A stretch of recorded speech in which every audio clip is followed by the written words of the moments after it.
Good afternoon, everyone, and welcome to our webinar. Today we're going to be talking about Azure and really focused on security inside Azure. And we're lucky enough to have Jason Milgram with us today. Jason is an Azure MVP, and you can see he's been an MVP since 2010. This is now his 8th year as an Azure MVP. How's it going, Jason? It's going pretty well, Kevin. Glad to be here.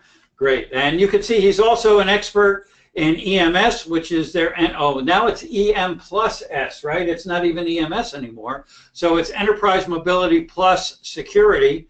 He's an MIT grad, so, you know, he knows his stuff. I'm sorry he grew up in Cincinnati, but that's, you know, we all have to bear a burden. And obviously, he was, it still is, well, since, I'm sorry, for 8 years, he was in the reserves. So what I'm going to do is I do have 3 poll questions. What we're trying to do is make sure that we cover the areas that you guys want in this webinar. We did this last week, and it went very, very well. A lot of questions, so please make this interactive. You'll see in your Go to My Webinar toolbar, there's a place to ask questions, so please use that as you go along. I can see that someone, who is that, Michael, said hello to us on it, so someone's already using it. But we do have just 3 poll questions for you. Want to make sure that we cover these things. The first one is, what topic would you like to see next in our training? And I'll launch that. And as you can see, test and dev, or backup and DR, data and analytics, Power Apps, or Citrix running on Azure. Pick which one, and we're trying to take a survey so that we cover the areas that you guys want. Right now, wow, data analytics and backup are dead even tied. Now backup and recovery are going ahead real fast here. So we've got 50% of the people voted. Just give you another 10 seconds here, and we'll move on to the next question. All right, so it looks like backup and DR won with 53%. So I'm going to close that poll. Ask you the next question is, have you had a security breach? And I will launch that. And what happened? Did you have compromised credentials, ransomware, data loss, denial of service, or you've never had a breach that you're aware of? So we're going to just run this here for about 45 seconds. And see what everyone says. So right now, believe it or not, there's 3 of them that are dead even. Wow. Ransomware just went ahead. But, you know, compromised credentials is another area. We have 65% of the people that voted. Wow, that's hard. 40% ransomware. Wow. That's unbelievable. That's hard. Yeah, that just means people are paying money, right? Or fixing it themselves, hopefully with a great backup, right? And the last question is, how frequently is your environment under attack? And we'll launch that daily, weekly, monthly, or I really don't know. So real quick, we'll run this for just 35 seconds. And the big one here right now is, I don't know. So, and that's, I guess, you know, it's a good thing, but a bad thing too if you are getting attacked and you just don't know about it. So, and that's why I think you'll see his training that Jason's going to give will help you figure those things out. Well, that's 30 seconds there, and we are done with our questions. So with that, I am going to turn it over to Jason, but please use the question box to ask questions. What we're going to do is there's like 4 or 5 sections. At the end of every section, we'll pick 2 or 3 questions from that section. We probably won't get to all of them, but we will answer your questions after the webinar and respond with an email, just so you know that you're not asking questions for no reason. With that, I'll turn it over to Jason. All right, thank you, Kevin, and good afternoon or good morning to everyone on the call, depending on your time zone. Glad you're able to attend, and I hope you find this session useful. So we're going to be focusing on Microsoft Azure, specifically around infrastructure and security. Now this seeing eye chart that is on the screen now, and it might take a couple moments to load for you, this is displaying some of the Azure services that are available to you now. When Azure first came out in, I think it was February 2010, there were 3 services. And now there are over 88 different services, from DevOps to infrastructure to data analytics to AI to lots of software development tools. And they keep adding them all the time, and they right? keep on adding. Everything that's part of the enterprise puzzle is being abstracted as a service that you can call and use. And that's a great thing because you can deploy things much more quickly. And you can focus on that particular service and start consuming it and building it into your environment. But clearly we can't cover everything, so this one is focused on mostly Azure infrastructure and security tasks around that. I can tell you, Jason, when we first started talking about cloud, security was absolutely the #1 thing everybody wanted to know about. If I move my workloads up there, how secure are they? So I think this is a very topical area to cover for these people because everyone's looking to move workload. Right, absolutely. And in the first, I'd say, in the first 2.5 years, you know, questions about security and reliability always came up. And now in the last 6 months, the conversations has changed a bit more in that they're not questioning the security, they're actually looking to see how they can improve their security by moving resources into Azure. So I think, you know, people are beginning to see that by moving resources into Azure, you can start buying into all of the Azure infrastructure and security goodness that they provide for you. So perceptions have changed, is what you're saying. Yeah, I think, yeah, to summarize it, perceptions have changed. And I know that they're not just moving test and dev now. There are production workloads that everyone is moving up into Azure now. It's not just things that they don't care about. It's things that are important to the business, right? Right, yeah, we've been moving a lot of production workloads into Azure. So for this security webinar, security training webinar, we picked out 8 subject areas. There are, of course, more, but these seem to be fairly popular when we've done customized training implementation with clients. So we pulled these out. One, it's to make you more aware of some of these services. Some of them you may not be aware of. Some of them you might be. And if you are aware of them, hopefully I'll be able to show you maybe a couple more things. So with 8, you know, it gives us, I don't know, 6-7 minutes per, but, you know, some will spend more time on, some will go through more quickly. And as Kevin mentioned, please do put the questions in. And then every couple of sections we'll stop, we'll try to go through some questions, and then we'll move on. If we don't get to your question, after the webinar, we will start going through all the questions and responding to you through email. So if we don't get to them, we will make every effort to in the next 1 to 2 weeks. It all depends on the total number of questions we get. And you can always call here to Champion and get a one-on-one session with Jason or myself or some of our other Azure experts and talk about those areas in real detail for your specific environment, correct? Right, yeah, we have a great team here and we're always looking to help. We have a strong focus on training and implementation so that, you know, we're not just setting things up for you or training you so you can become an expert, you know, post-engagement. Correct. All right, so with that said, these are the 8 topics we're going to attempt to cover, and I think we'll be able to do that. And the good news is almost all this is demos, so we're not going to spend that much time in the PowerPoint. I do want to show this one slide, and this is kind of a basic Azure virtual network with a front end and a back end. So the points I want to make on this is you have an Azure virtual network, and that's these dotted lines on the outside. Now, they can see my mouse move, right? Yep. Okay, great. So you can have one or many virtual networks in your Azure subscription, and each virtual network you can define the internal IP addresses that exist in it. You can then connect the Azure virtual network to on-prem. That's something we covered in Azure 101.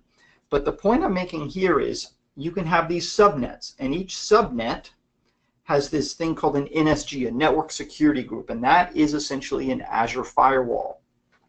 You can have an NSG assigned to a subnet, You can also have it assigned to a network interface that's part of a virtual machine. And that's where you put in your firewall rules. And that's what we're going to look at. And what the difference is between a front-end subnet, so that's a DMZ, something that's publicly accessible, versus a back-end subnet that no one outside the network can access. All right, so with that, let's break out of the PowerPoint and let's go into the Azure Portal.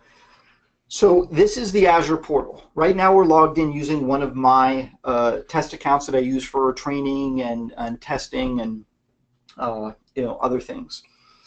And we're going to first start looking at an Azure Virtual Network. Now, from this you can see that I have three.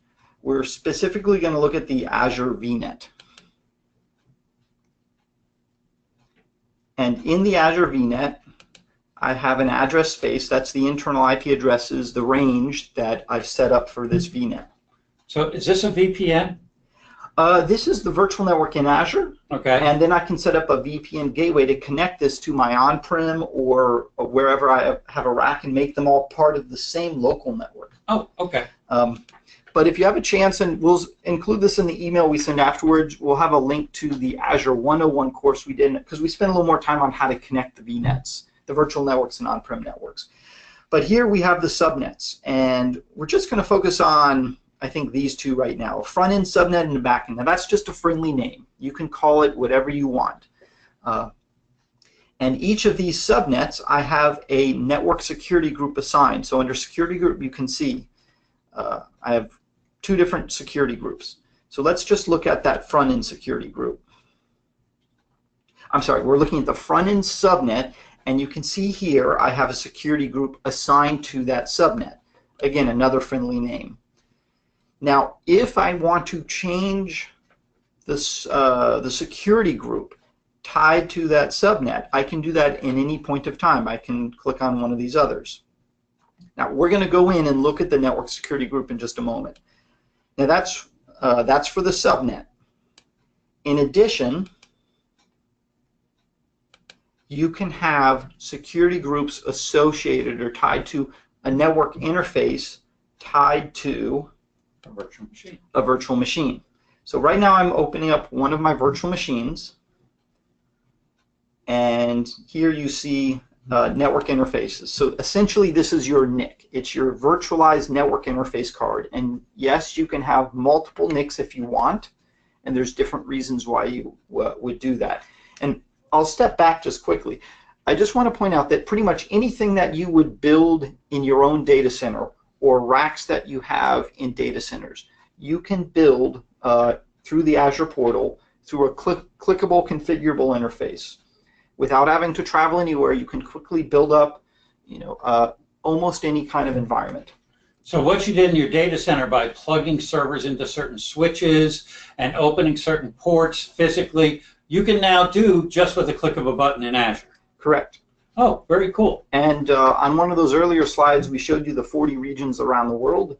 You can have that deployed in any of those 40 regions. So you can quickly have a global presence or a regional presence without ever leaving your desk. And you can start backing up that infrastructure with some amazing security, with essentially Microsoft becoming your security partner.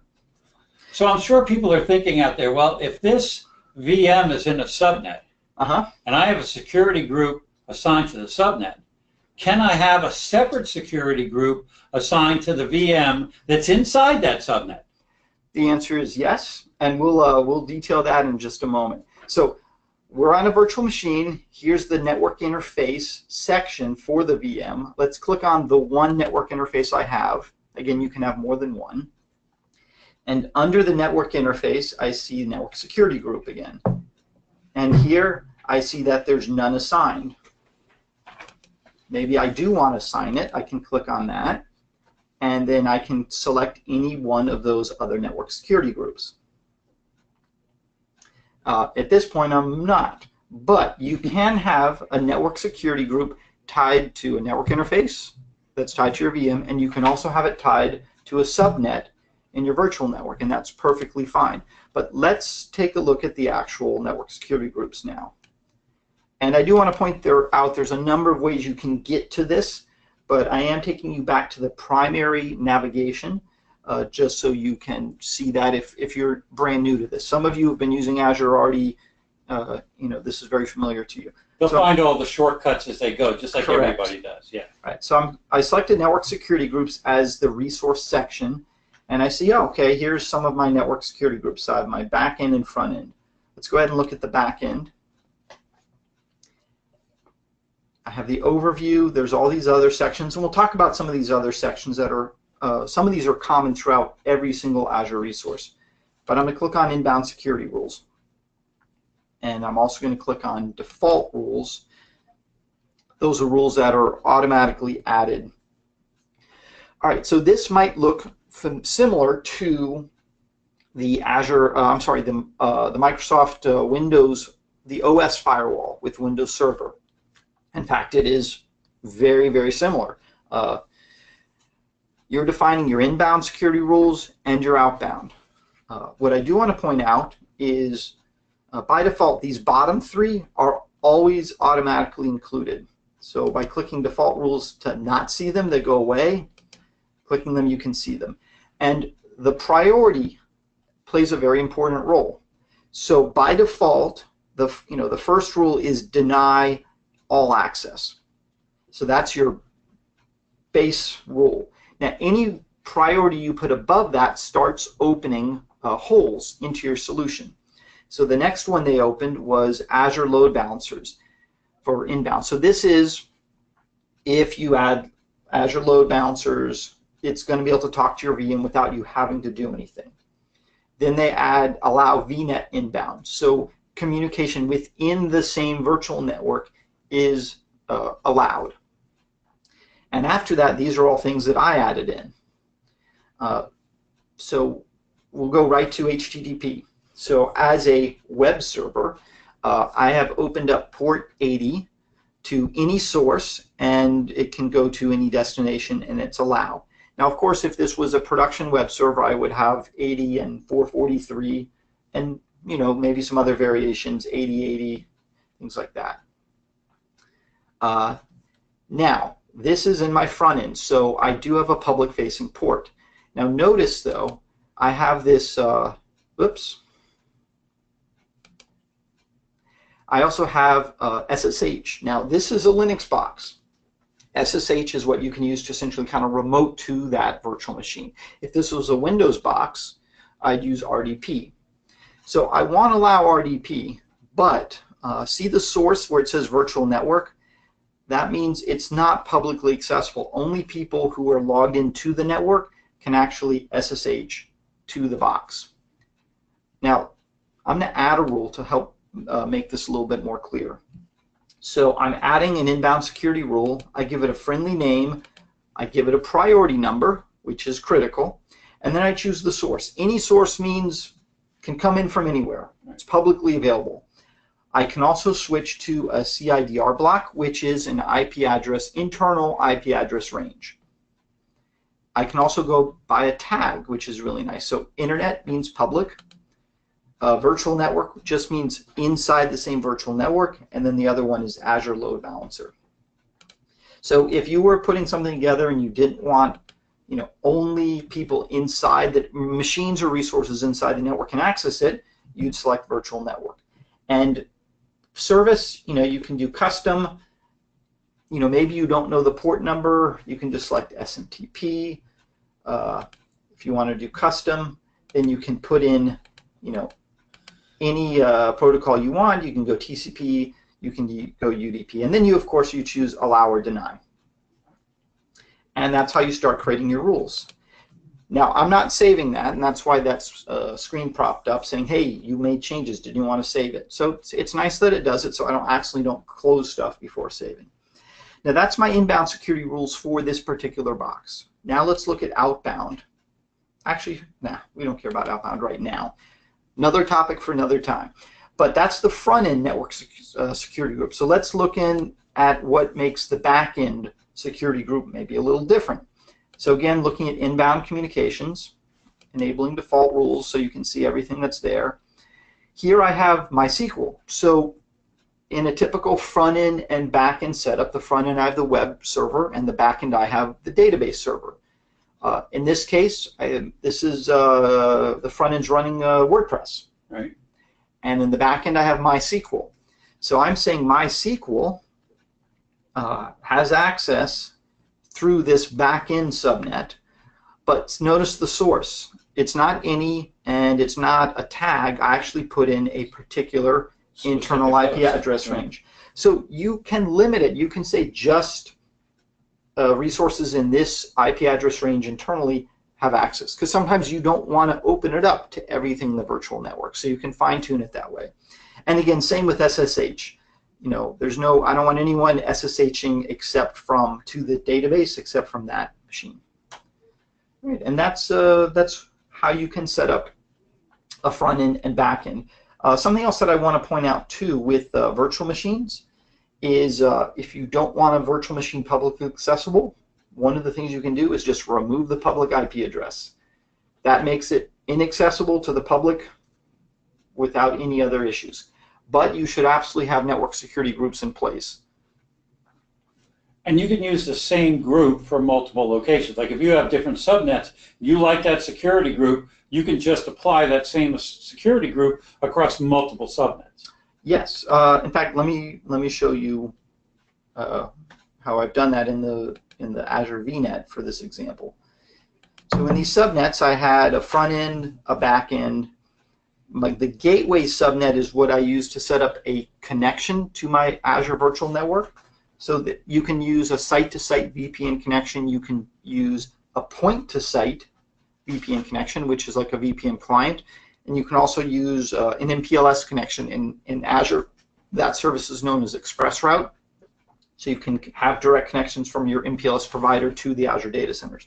That's what the gateway subnet is. I have this other one called utility, and it's where I have different utility servers that do different things, and they have their own security group called utility backend NSG. All right. So we talked about DMZs. We talked about private backends.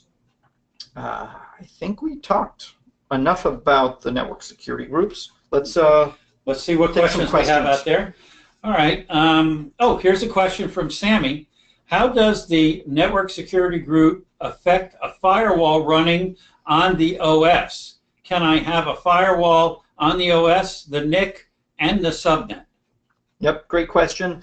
And he might have typed that before you even asked yours, right. But you know, it extends the question even further. So, can you have a firewall on your OS, the operating system, on the network interface tied to your virtual machine and on your subnet? And the answer is yes.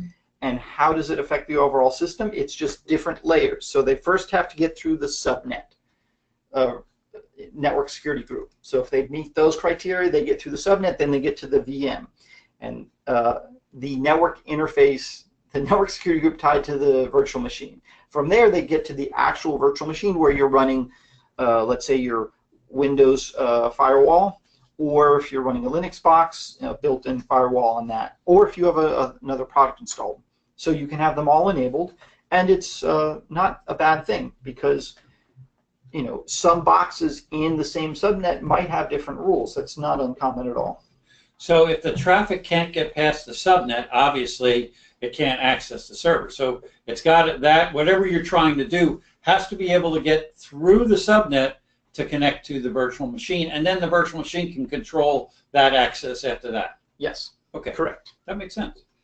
All right. So Adam says, you said that you could change the network security group assigned to a VM at any time. I read that there is something we cannot change after we create a VM. What is that? Okay. So things that you cannot change after a VM is created. There's actually, so in the way beginning, there was more than one, but in the environment for the last, I don't know, many years, there's only one thing you can't change when you after you create a virtual machine, and that is the availability group. So I'll talk about that quickly, okay. But I do want to point out, so yes, you can change the subnet at any time. What happens if you want to change the network? Because you have several virtual networks. You can do that too. Let me quickly show you how you do that. So let's say I have a virtual machine, and that virtual machine is in the utility resource group. So I'm opening that network interface, and I'm opening that card, and let me think the right order.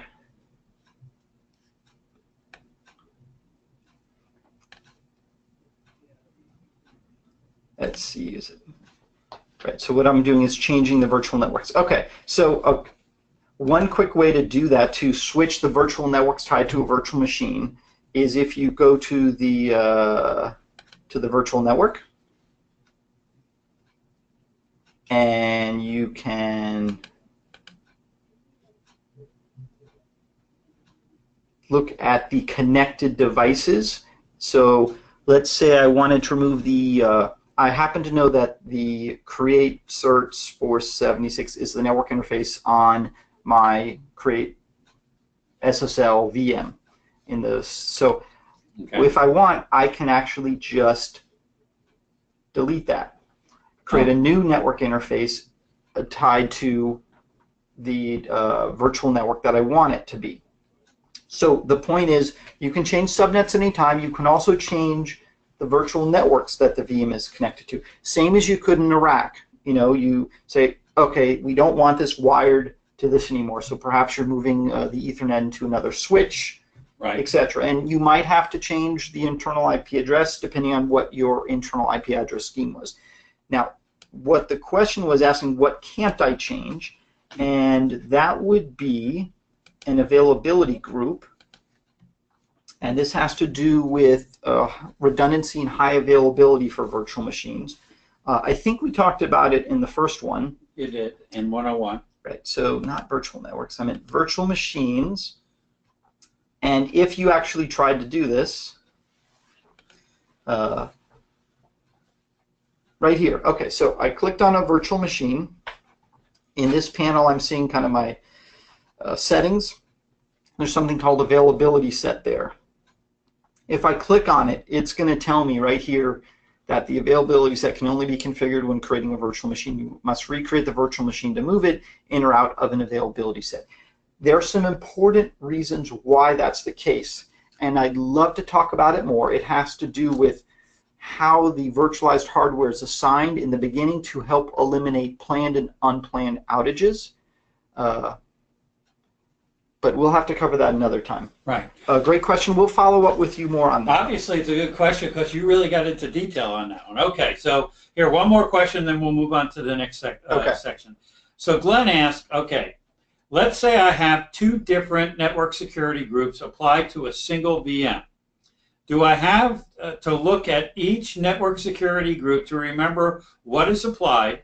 This could be very messy if we have a security group on a subnet and on the VM and on other resources as well. So what he's saying is it could get very complicated, at least that's what I'm reading, right, if there's these multiple security groups that I have to figure out. Okay.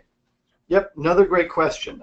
Clearly, right, not issues that people have had before when even dealing with on-premise solutions. So the question essentially is, I have a virtual machine. It's being affected by multiple network security groups because of the interface and the subnet, and he mentioned maybe other resources. How do I kind of see everything that's affecting that VM? And to do that, you click on the virtual machine. So I'm selecting, let's do the front-end machine here.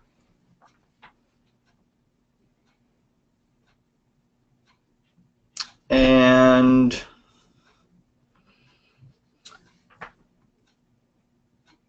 oh, right. It's actually through the network security group. Yeah, sometimes I can't remember. These are good everything. questions because you're actually having to think. Okay, so I'm going to a network security group, and let's say I'm going to look at the back end. and I want to, here we go. So, effective security rules. I think this is what you're looking for. So, to get there, again, there's several ways to get to it. I selected a network security group. I see effective security rules.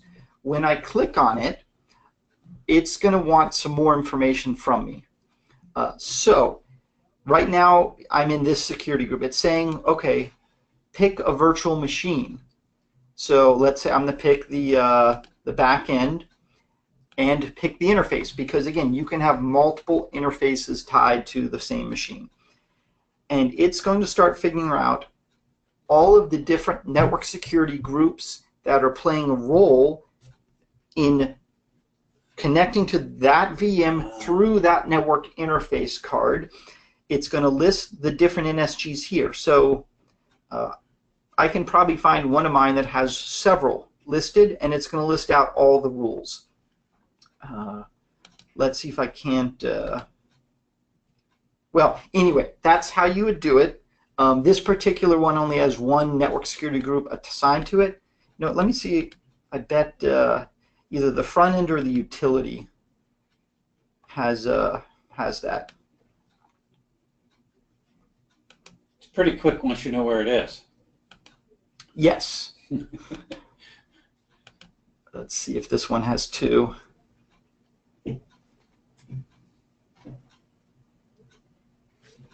Now, does it put it in the order of how they affect the virtual machine? Okay, good. Because I really wanted to show you one that had two. Okay, so this virtual machine on that network interface, there's two network security groups that play a role when connecting through that interface to that VM. It lists them both. I could click on them and it'll take me to them, and it lists out the combined rules that are playing a role. All right, so I hope that answered the question. I think it did. I think we better move on to the next section, or we're going to get behind. Okay. All right, so slide, current slide. All right, so we talked about DMZ and private backend. We talked about managing network security groups. So the next sections we're going to talk about enabling Microsoft Anti-Malware protection and Azure role-based access control. And those are all demos. So let's jump out of the PowerPoint. All right, Microsoft Anti-Malware protection. So Microsoft Anti-Malware protection is a free extension available for your Windows VMs, and it provides real-time virus and anti-malware protection on the virtual machine. It can also be extended not just to VMs, but also to Azure App Services. So the platform as a service offering for web apps as well. We use this when we set up a Windows file server in Azure. Right. So how to do it? I'm going to open a virtual machine. Keep on clicking on virtual network. So, okay, a virtual machine. I have one virtual machine that doesn't have it assigned, so you could see how you would enable it. And then I have one where it's running because I actually want to show you what happens, and I'm going to download a test virus on it. So Windows testing. That's a virtual machine. I'm clicking on extensions. And here I just have the Microsoft Monitoring Agent, which was assigned when this was spun up. I'm going to add an extension, and it's going to list out the ones that are available. Now, you can actually add extensions at the time of the VM's creation. You can add them whenever you want. You can uninstall them when you want as well. You can also create your own custom extensions that do additional work on the VM, getting it configured the way you want to.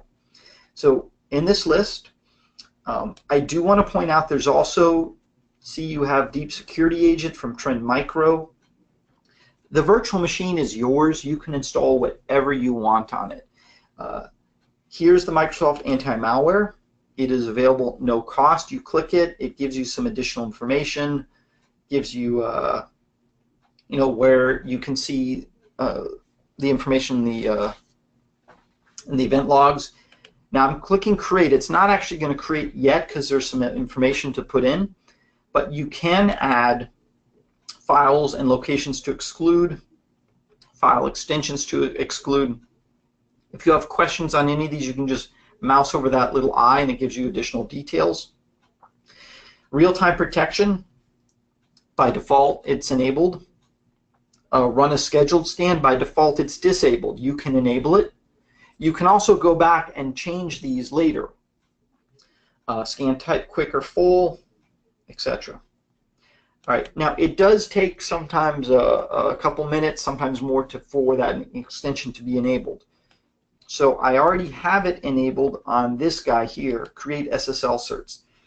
And in case you're wondering, I mean, this is what I use my create SSL certs VM for, is I pay for the VMs by the hour.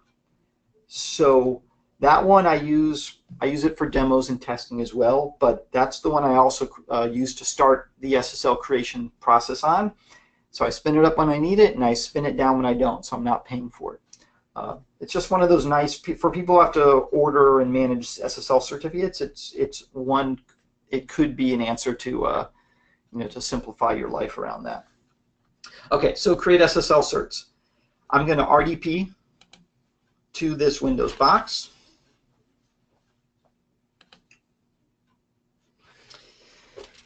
And now I got to put in one of my crazy passwords. Now you did say this was free. This the is malware, free. the antivirus malware is a free service inside of Azure. Correct. Wow.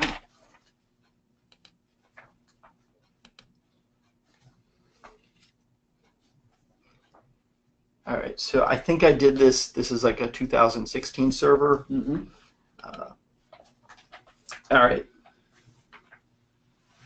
So opening the browser, I'm going to a place where I've bookmarked. It's just a company that has some test viruses you can run. And I'm going to save it. And I'm going to save it to my downloads. And it won't let me do it, which is good, because I can't tell you how many times in the last 2 years we've encountered clients who have a file server and someone dropped an infected file on. And that service is constantly updated by Microsoft. So it's not going to let me. So that didn't bring anything down, not even the first byte. Yes and no. And to show you, I'm going to downloads. And what you can see is it started, but 0 kilobytes, partial download. It basically left the stub. It tried. It tried, and the virus kicked on. Boom. Okay. And done. Nothing. So for a Windows box, really easy to turn on. I can't,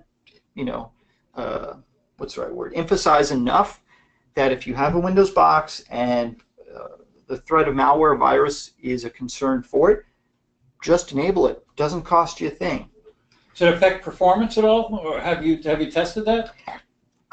No, I haven't tested Okay, performance. just wondering. I mean, it's really an honest question. Yeah, but I think you could easily do that, and it hasn't been an issue with anything we've had in production. Right. You can run a benchmark when it's off, and then turn it on and run the same exact benchmark, and know, right? I mean, absolutely, just that easy. All right, so that's Microsoft Anti-Malware protection. All right, so role-based access control. Now, for that, let's start with subscriptions. Okay. And now this, just this primary interface here, let me close some of these down. The left-hand navigation for Azure Portal, you can actually customize this. You choose what's there. You can reorder the items, by dragging them. Now, and we did this in Azure 101, but if you don't see what you're looking for, you can just click on More Services, and this opens up the list of everything. So I can just type, in the filter, subscriptions. There's subscriptions. Now, so if you don't want to clutter that up, you can get rid of everything that you don't use all the time and right. still be able to get to them. Correct. All right, so I have several subscriptions here. I'm clicking on the subscription I happen to be using now, and I'm clicking on access control.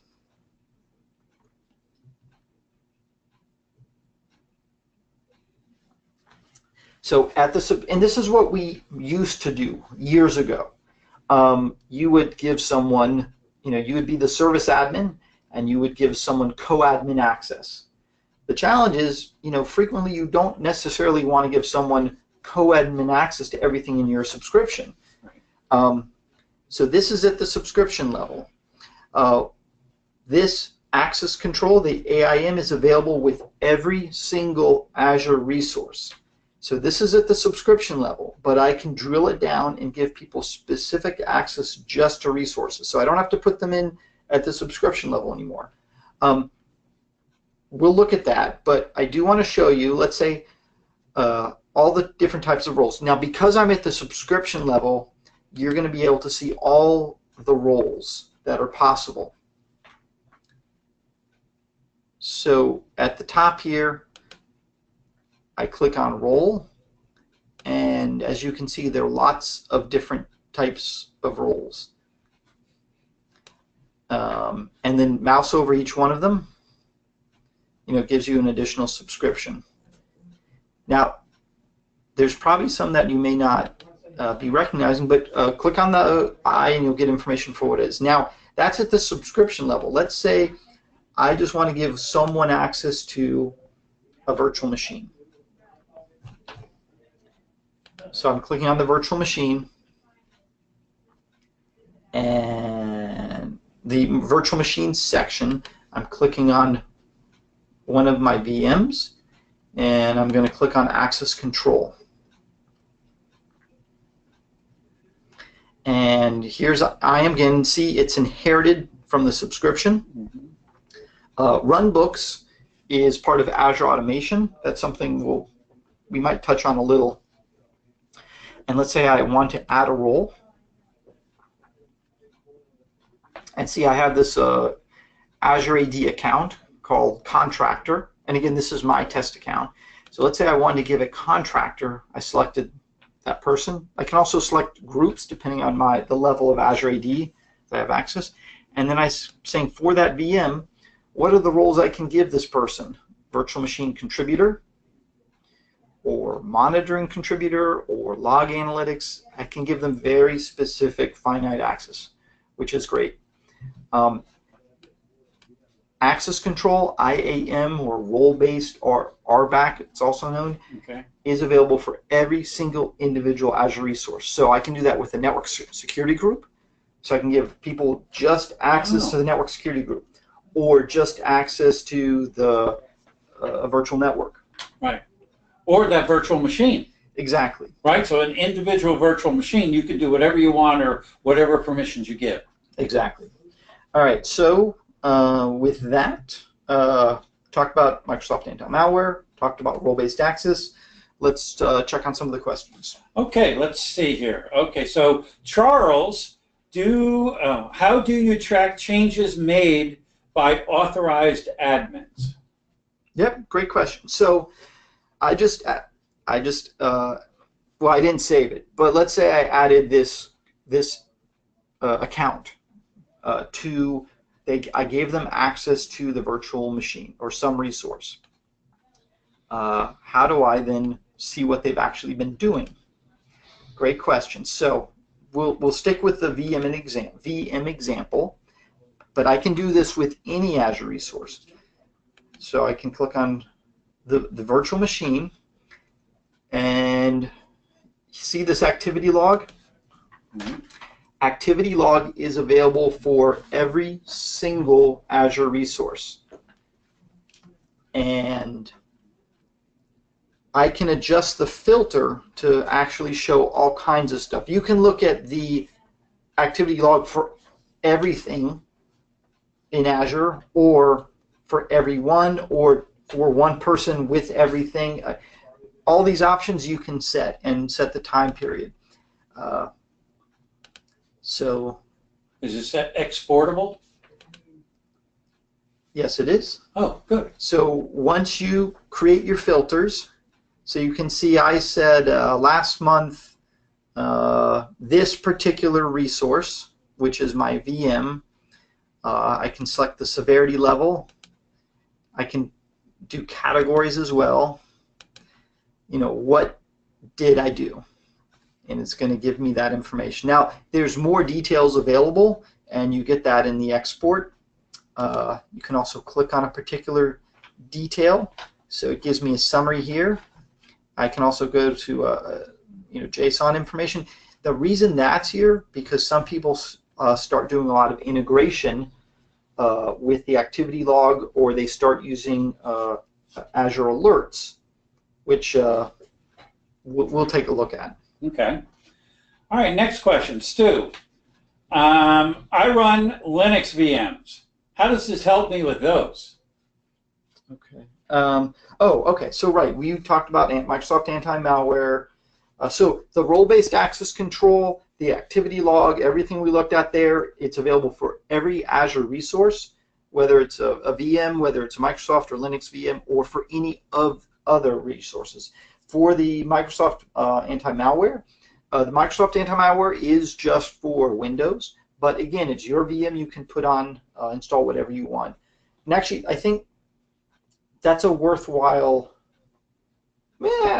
I'll take advantage of it. I'll say it's kind of a worthwhile question for me to segue into a related topic. So here I'm looking at a virtual machine.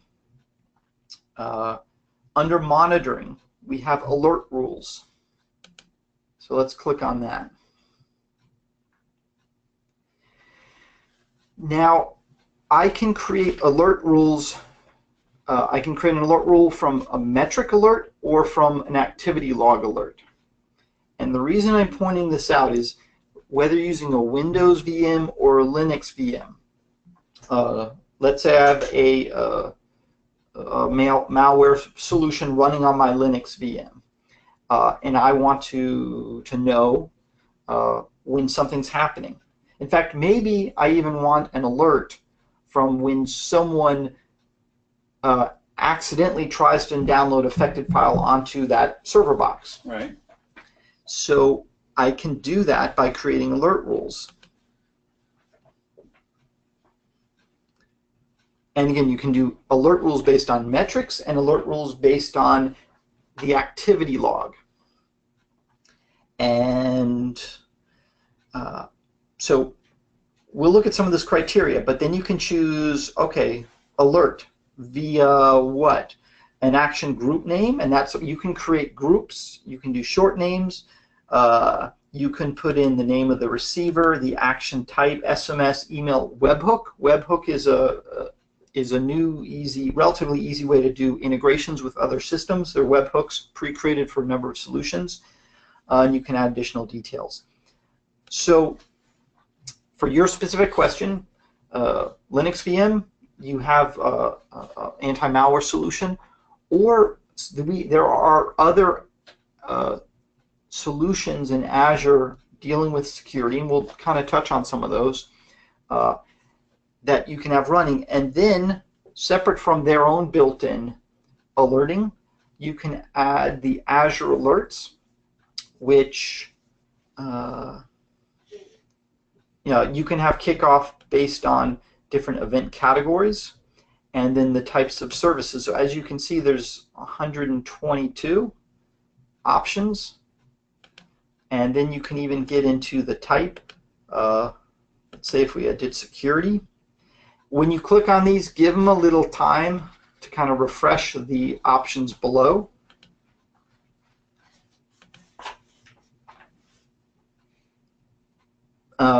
But I hope that helps answer the question, and we'd be happy to talk about that in more detail with you later.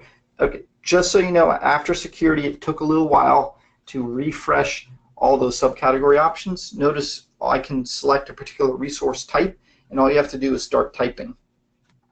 And it will filter down the particular resource type. Then you can choose a resource group, and the resource, a particular operation name. And you don't have to detail all those. Yeah, next question. I know we're running a little late. Sarah asked a question, but I think you just answered it when it says, can you be notified if a virus is detected? And I think you answered that already. So am I right? I mean, yep. Okay. So Sarah, we knew you were going to ask that question, so we answered it in the last one. And then Adam, earlier in the portal, I saw a setting called locks. What are those? Oh, all right. Pretty good eyes, because I didn't see those. Yeah. Who is that again? That was Adam. Adam. Yeah, good eyes. So yeah, there is something called locks, and locks is another setting that's available for pretty much every single Azure resource. It might be for everyone. I haven't seen where it's not yet. So I happen to still be on virtual machines. Let me show people where it is, and then I'll explain what it is. Okay, so yeah, we were looking at settings earlier, and you saw locks. And yeah, I would ask what that was too, because it sounds kind of neat. So what is a lock? A lock is another way to prevent bad things from happening. Specifically, the deletion of the accidental or unintentional deletion of a resource in Azure that's critical to your operations. So with access control, you can give different people various levels of access. But for those of us who've worked in enterprise environments, even though when you're controlling the access, you might have some. Yeah. I was at a facility. It was a federally designated critical infrastructure. They were running AIX, and on the AIX boxes, tons of virtual machines. The guy went in. He was meant to do one thing, and by habit, he typed in another command, and he actually wiped the entire machine. Wow. So how would you prevent that from happening? That's what you do with locks. Now, locks are inheritable, and you can do them at a resource level. So right now I'm in a virtual machine. See, I clicked locks. I can add, and I can add a lock for this virtual machine. I give it a friendly name. I choose as this read only or delete. What am I locking it? What am I locking it down with, and any extra notes? Now, notice it has add, but then has resource group and subscription. So let's say I want to create this lock for everything in the resource group, and that lock will be inherited by everything in it. So I can do it at the resource level. I can do it at the resource group. So notice I clicked on the resource group, and now I have an add, and I just have subscription. I don't have the other two options. So add, it is now doing it for the entire resource group. See how it says management locks utility, because that's in the Azure utility resource group. And if I did subscription, that's at the subscription level, and those inherit through all the resources. So great question. We better move on to the next section. Okay, moving on. We're going to be here all day. So what's your next topic? Okay. So let's go to the next topic. All right, so we covered malware, role-based. Oh, I'm behind on these, aren't I? Mm-hmm. Okay, so next we're going to talk about SQL auditing and threat detection, and SQL enable transparent data encryption. So for these, I do have I have a slide for each, because I don't know, they kind of pretty slides. I'm not sure. Now, Azure threat detection. It's something you can, so this works with Azure SQL. So this is database as a service. You can enable it for your Azure database, for your SQL as a service. And it's a layer of, basically it's going to detect anomalous activity in the database or potentially harmful attempts to access or exploit the database. It's a layer of security that enables you to detect and then respond to incidents. So it's a detect and respond solution. And the great news is, I think it is built into the Azure pricing, and you don't pay additionally for this. I'm 85% sure of that answer. We'll double check. Okay. But you should absolutely turn it on if you're running Azure SQL. It will monitor the solution for when it says anonymous activities. That means, let's say someone gets past all of your preventative layers and they're in, and all of a sudden there's some weird database activity, like doesn't fit a typical pattern, and it figures that out using machine learning, like what's typical data access and what's not. You're going to get an email alert, and it's going to identify in that alert. This is on the screen here. It's a screenshot of an example alert. It's going to say, here's the potential cause and here's what you should do, the recommendation. And it does this with every single alert. So we'll do it for strange behavior. If there's actually is the system's being attacked. If there's what's most common is SQL injection attacks. This will alert you against those as well, and then tell you what to do. So let's go look at what that looks like. All right, so SQL databases. And I created one earlier. I selected the database in this test account. And here under settings, you have auditing and threat detection. So if you're running Azure SQL, you should, okay, so there is a cost. Threat detection costs $15 per server per month. It'll be free for the first 60 days. All right. So you're right and wrong. It's free for the first 60 days, but after that it's $15. Right. So yeah, it is. There's so many different things. It's hard to keep up with everything, but that's why in IT we always have to double and triple check. Right. So click on auditing and threat detection. I think it's absolutely worthwhile to turn it on. Turn on auditing. Now you would use blob. The table. This is with where it's stored. Azure table storage, that's been deprecated, so use blob. Storage details. Choose the subscription, the particular storage account, create a new one if you want, and then put in the retention days. So how many days is that data being kept for? And you can use the slider or just type it in, whatever makes sense for you. And we'll continue that. So storage details, turn threat detection on. So if and then you choose the types of threats that it's detecting. SQL injection, injection vulnerability. So you know what? I think I said how this is a detect and respond. It also, you could see it as potentially preventative because it's going to see if you do have some holes in your solution.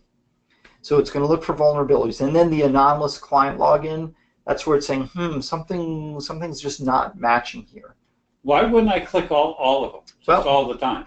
By default, they all are selected. But you might be doing some testing and you want to just have certain ones on. Okay. Or whatever the case is, and then you add who gets. You can add specific email addresses, and to make it simple, you can just say, "Hey, email all the service and co-admins." No good reason not to enable it unless it's a pricing issue. But it's a great service. It's just one less thing you have to worry about. Hey, am I protected? Is it being monitored? And the answer is. Click that, and it's going to start monitoring those issues for you. Right. All right. So the other thing we're going to talk about, right? I had a slide. So Azure SQL transparent data encryption. All right. So there have been many. There have been a number of publicly published attacks. People getting into systems and databases, well-known banks, financial institutions, right. And lots of data was compromised. And for many of those, it's because the database was not encrypted. So I'm going to show you with a couple clicks, you can simply encrypt the entire database. You don't need to do any application changes. This encrypts the database, the actual database, the backed up database, and the database logs. And I think I had some notes here too. So just to add some more specifics around this, so the transparent data encryption encrypts the entire storage of an entire database using a symmetric key called the database encryption key.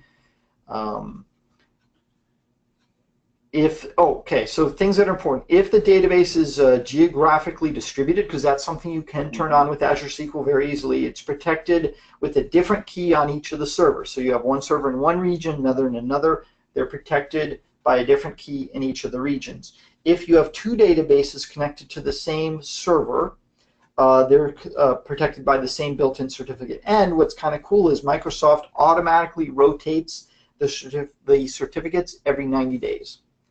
So it's just all these things that are just done for you. Just built in. I'm not going to worry about it. I'm turning on encryption. It's going to rotate it every 90 days. All right. And to show you how you enable that, we're still in the same SQL database. Here it is, transparent data encryption. And it's already on. And boy, that's hard. Yep. Off, on. Save. Save. Right? It's two clicks. So, and whether it's compliance, doesn't even matter if it's compliance, unless you have specific reasons not to encrypt it. And again, there's no changes needed for the applications. You should enable this. Okay. All right. Let's see what questions we have here. Josh is asking a question that I was thinking. Can you enable this for SQL servers that are running on a VM? In other words, not the service that you were talking about, but SQL in a VM. Yep. No, great question. So that's Azure as a SQL. Azure SQL, which is database as a service. The SQL server is abstracted for you. You just are concerned about the databases. You access them through SQL Server Management Studio. They're very similar. Now, if you're running a virtual machine running SQL Server, you have a set of virtual machines running SQL Server. You're responsible for those VMs and everything running on it. So you can set up, there are additional tools to help you and to do that, to do auditing and threat detection for SQL. So you wouldn't necessarily use that same process. Okay, so they're not those tools. Not those. They're other tools. But Microsoft has auditing and threat detection available for SQL Server. And I guess it would depend on what version of SQL you were running. Yes. That's why they have to do it a little bit differently. Correct. Okay. Now the question also may have been not about the auditing and threat detection. If you're talking about the transparent data encryption, so something you can do, like, so with the database as a service, I could just click and encrypt the entire database. With virtual machines, you can actually encrypt the entire hard drive. Right, the entire VM. Right, so that's another way to do the encryption. For your virtual machine, you have a hard drive, you want to encrypt the entire drive, no problem. It's the same. There's a couple more steps in doing it. But as a service, you can say encrypt this managed hard drive that I'm running. I have databases on. Okay. All right. Let's keep rocking and rolling here. I want to make sure that we don't run past our time. Okay. All right. So just-in-time network access. Oh, you know what? I do have a slide for that. Yeah, it's Microsoft There's an app for image. that. Right? Okay. So the just-in-time network access control.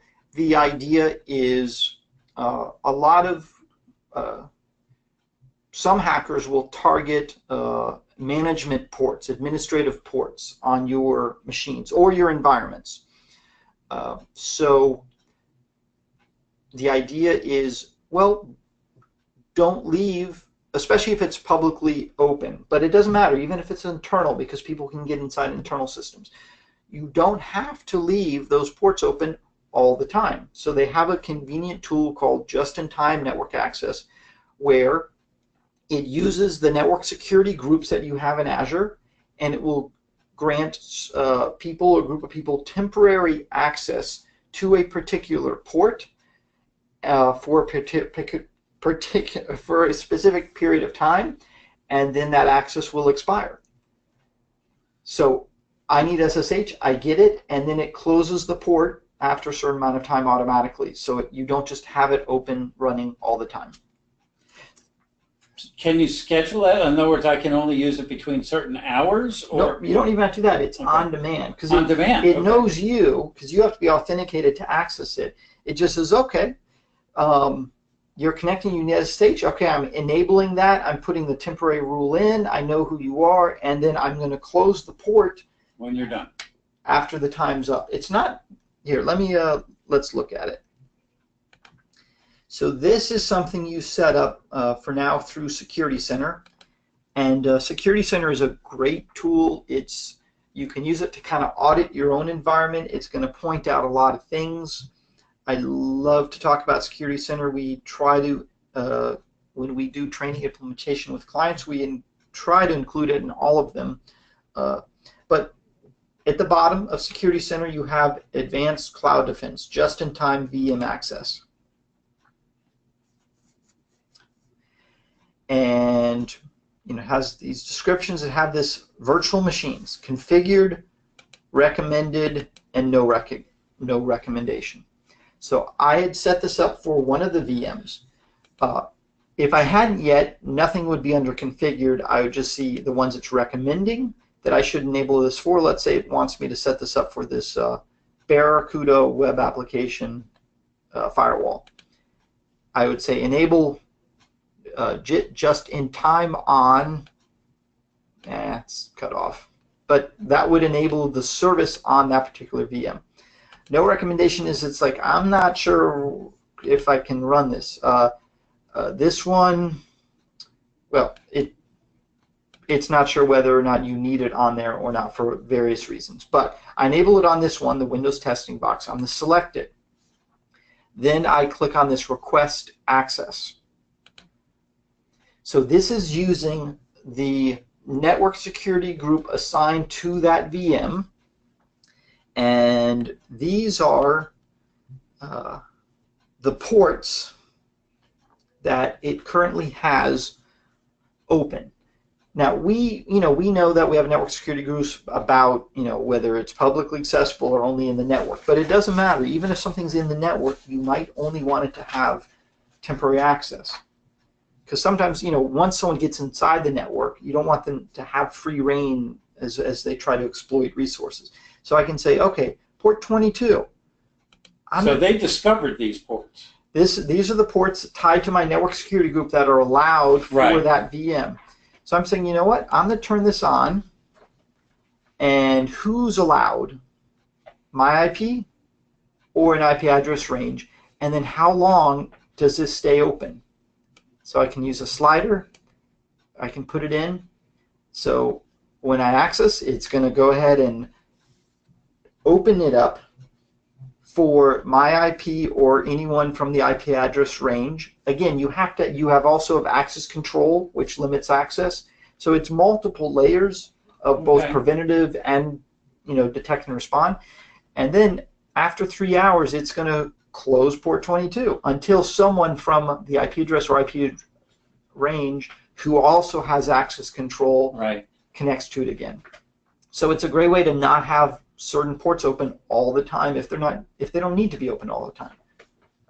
So very cool tool, not difficult to turn on. It's part of Azure Security Center. The free version of Azure Security Center just provides a lot of reports and recommendations. The paid version, I think it's $15 per month per node, so that's like per VM. Right. But you can turn on the standard for 60 days for free. So see what you get. Turn it on, take the standard trial for 60 days, start utilizing it. The minimum, keep it on the free version just so you have access to some of the reports and the recommendations. All right, so where were we? Next-gen firewalls. Next-gen firewalls. All right, couple topics around that. Let's close out this. Actually, I think, did I have a slide? Yes. All right.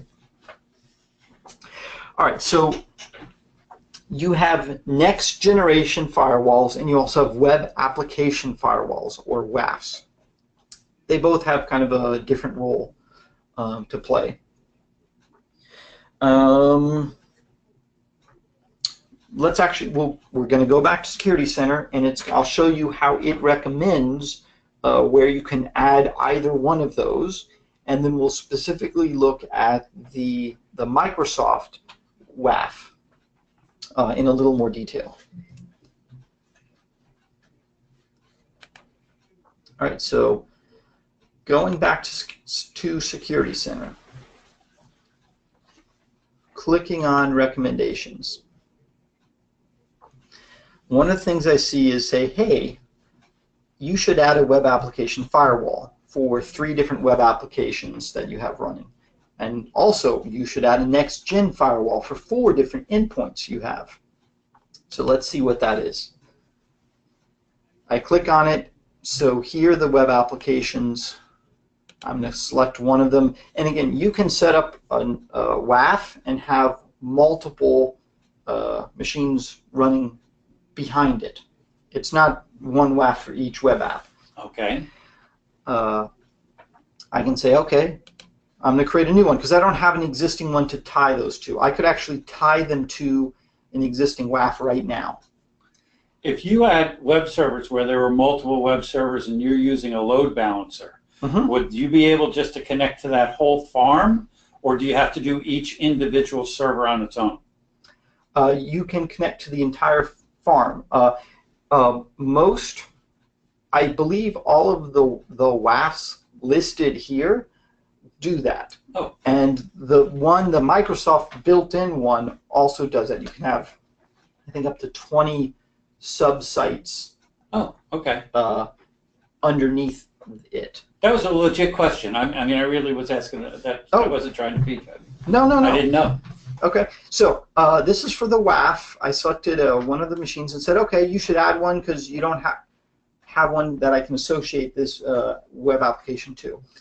Right now they have, you can choose Barracuda, F5, Fortinet, Impreva, and then the Microsoft Application Gateway. Now with these 4, they're great third-party solutions. Right. I think with all of them you can do a bring your own license, okay, or the pay-as-you-go model. So it's always a better deal if you have your own license, but it's also a cash flow question because you have to buy that license up front, or however you do it. The pay-as-you-go, you're just kind of, leasing it as you go along. So it changed it from a capital expense to an operational expense if you want to do it monthly. Correct. Okay. All right, so that's the WAF. Now let's say the next-gen firewall, which is more than just a web application firewall. That's protecting a particular web application. Next-gen firewalls do a bit more, therefore protection for the entire network. But I just want to show you the options that are available here. So again, create new, and it's saying, okay, Barracuda also has one, Checkpoint, Cisco, and Fortinet. Now those are built in and allows you to set these up relatively quickly. We have team members here who support all of these. You can also set up your own virtual machine and deploy whatever one you want.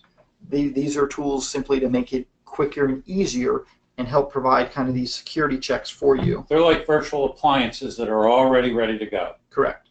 So let's look at the Microsoft virtual appliance that's ready to go. And wait, I grouped them all together this time because last week when we did this, I had them all over the place, so I figured I'd pull all these together. Oh, so you customized your look here. Okay. Oh yeah, so I dragged them around to get them all together. So here I don't have an Azure Application Gateway yet. I can add one. And it is a virtual appliance. So I can have it set up to deal with kind of the its own scaling by itself. Mm-hmm.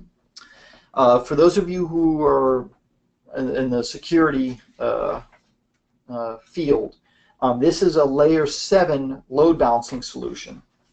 It allows you to optimize web farms, and it helps you can offload the SSL from your other boxes. So, CPU intensive SSL terminations, you can have this manage it for you, as well as routing such as round robin, distribution. You can do cookie-based session affinity. So, if you have a bunch of machines, depending on how you wrote your solution, you always want them to go into the same one, or some solutions it doesn't matter. And there's more details around that. Now, one question that came up in the last session, the Microsoft WAF is a great tool. The other third-party options provide some additional functionality, such as they help prevent denial of service attacks. The Microsoft WAF, it does a whole bunch of things, but it doesn't assist you with defending a denial of service attack. Okay. The other ones, which are cost more, they do. Now, the Microsoft data centers in general help prevent denial of service attacks, but they really don't. They kick in if it's kind of a global denial of service against the data center. Right. If it's just you being targeted, it could take a while for their systems to figure that out. Yeah. But they can absolutely stop data center types of denial of service attacks. Okay, so back to this. Basics. Give it a friendly name. The tier, standard or web application firewall. And you'll see, because this unlocks options you'll see in a moment. The SKU size. If you have ever questions, you can mouse over. And that one has a link so you can read more about it. The initial instance count. 2 is what they recommended for production because it has its own availability, failover, right. Resource group. Resource groups we covered in Azure 101. Let's see. That was the one thing you couldn't change. Nope, it's the availability group. That's right. Okay. Location. So those are the basics. Then I get into the settings. I choose the virtual network. Yeah, let's. I know we have other questions. I'm going to have this go to testing. Public. I'll have it create a new one. No, we'll use that one.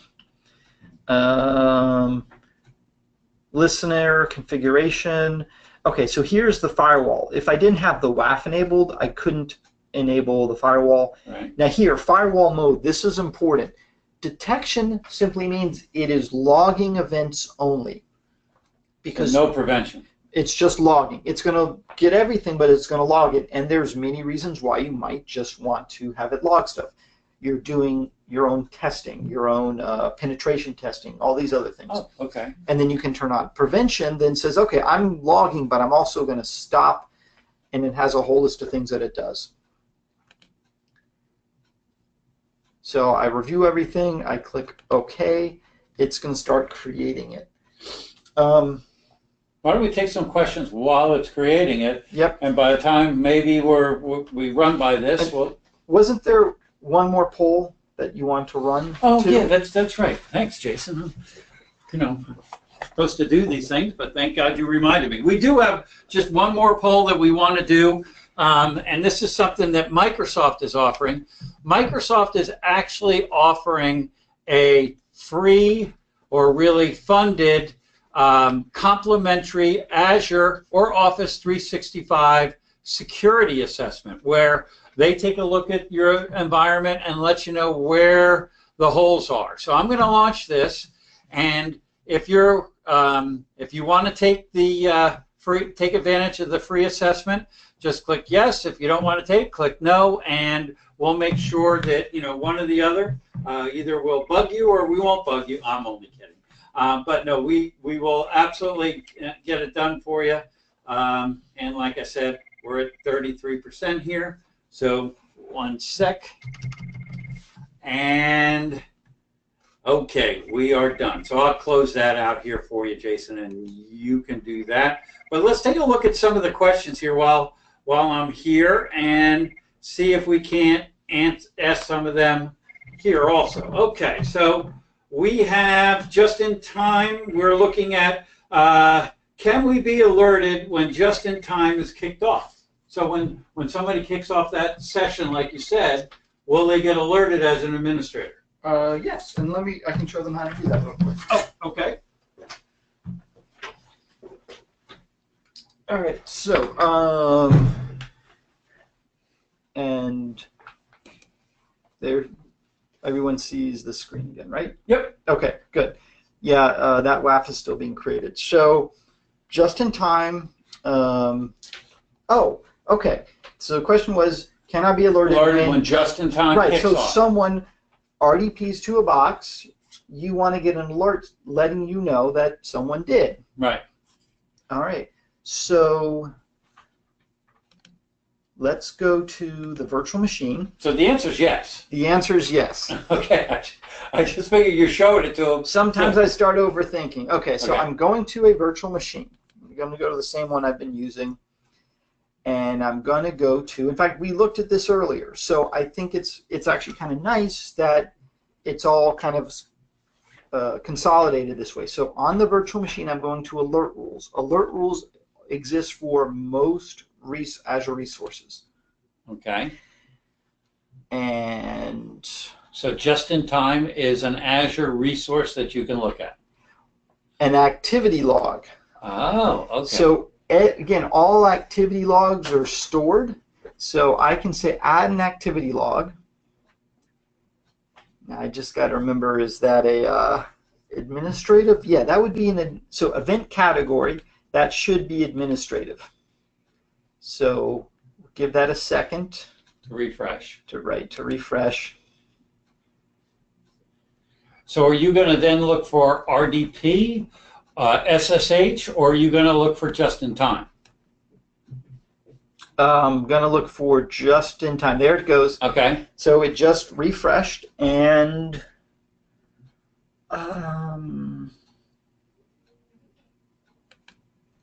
these are all filters. So maybe it's. See, this is a pretty good question. You're having to think about this. Oh well, it takes a while for this to come up because there's so many different things you can monitor again. Yeah, and we're getting the run script. Yeah.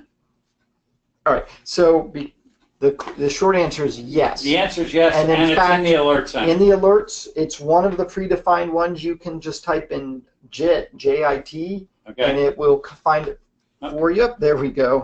Of course, when you do that, it's... And I don't remember if it's in the operation. Okay. All right, let's ask another question, and this one is about the web application firewalls. When are you going to do a session on Barracuda? All right, great question. And that's Stephen that's asking that. Okay. Right, so you probably saw I have some VMs, right, Barracuda WAF and Barracuda Next Gen. Just so you know, we work with all of the third-party vendors. In my test account, I happen to be doing some testing and training around the Barracuda Next Gen and the Barracuda WAF. We have some amazing engineers here who focus on those. I'm your Azure guy, and I can show you how to get all those set up the right way. But as far as configuring it, that's where our specialist. Yeah, the specialist comes in. So that is being worked on and planned. Okay, so we don't have a date right now. We don't have a date yet. We'll make sure everyone on here keeps getting alerted on what's coming up next. Yep. All right, let's see if there's. These are not on anything specific, but Rick asked, how can we do network mapping and next hop? I need a tool for this and did not see anything in what you showed. Okay, and that was Rick? Yeah, it was Rick. All right, Rick, do not fear. we've been asked questions like that before. So if you're in a traditional networking or security role, you're probably saying, you know what, this is kind of neat, but I need some tool to kind of give me a bigger picture. I need to do some scenario-based networking or mapping or going through Nextop. There's a couple things I want to show you. One of them specifically is there's a built-in tool with the network interface that will show you Nextop, but there's another tool called, in fact, let's do it this way. Let's go look at my favorite website.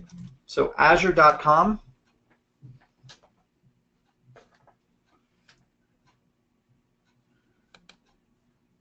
And I think it's going.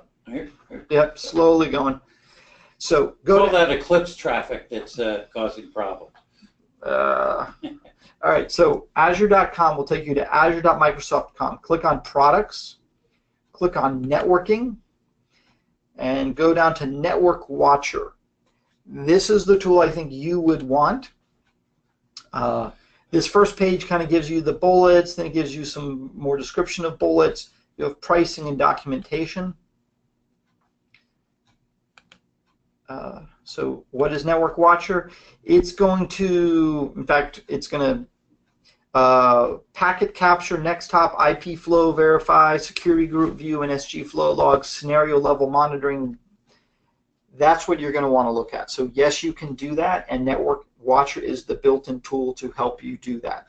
And that's just on the Azure.com site, and just look under networking. Yes. Okay, just so we verify that. I got a question. Last week when we did this, one of the really good questions was a young lady that asked us, do we eat our own dog food? In other words, I only see like 6 virtual machines in Azure. You know, do we use Azure? Right. I remember that question. I thought that was a great question. Right. It was a very pragmatic question because she saw in the test account that I just have a couple things, and this is our test account. So in another browser I had logged in. I'll probably have to refresh. Now by showing, this is one of our company subscriptions, but by showing you this, there's no security risk. Right. But in your Azure navigation, you have this thing called All Resources. And this particular subscription, we have 272 resources running in Azure. Actually, last week is 271. I have to see what someone created. But we have everything that we've talked about, and a lot of other services we haven't even addressed. I know storage accounts, and we haven't really. We talked about them in 101. In Azure 101, right? We have stuff in the U.S. and in Europe. We have application insights, CDNs, Azure Service Fabric. We have MySQL database. We have Azure SQL database.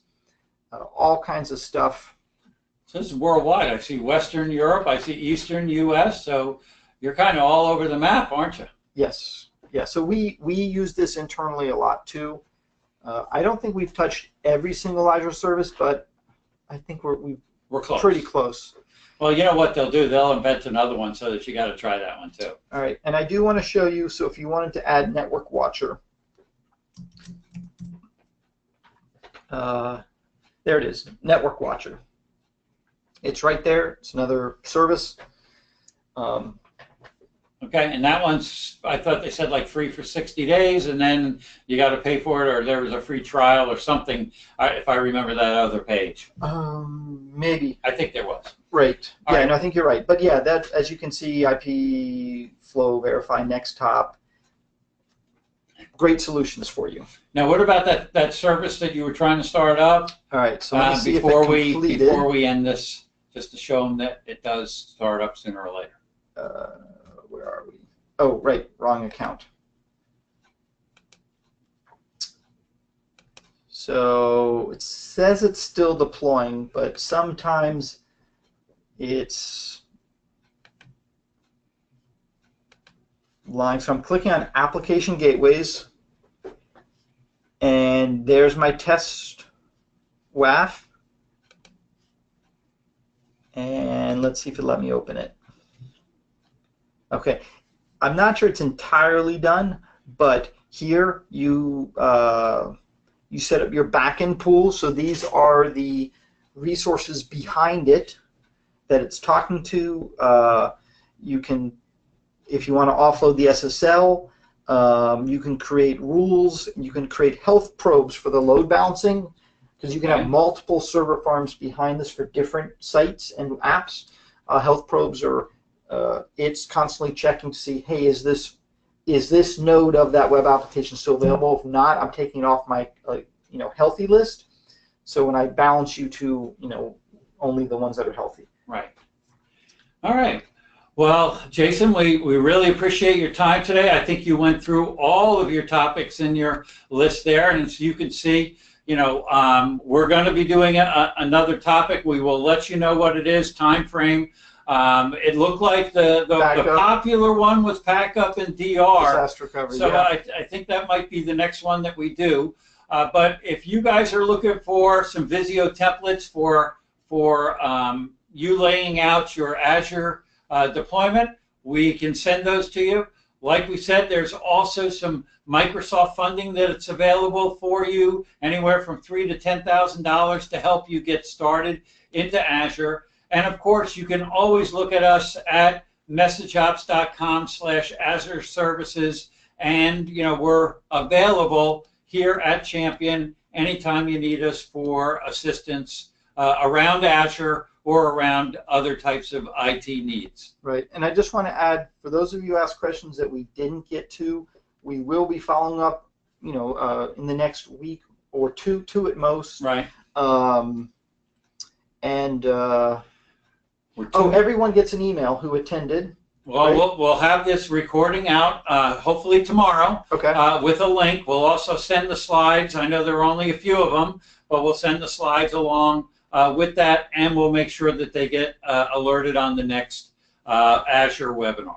All right. I know that we're 2 minutes over, but thank you very much for your time today, and have a great day. Yes, thanks everyone for attending, and we look forward to chatting with you in the future.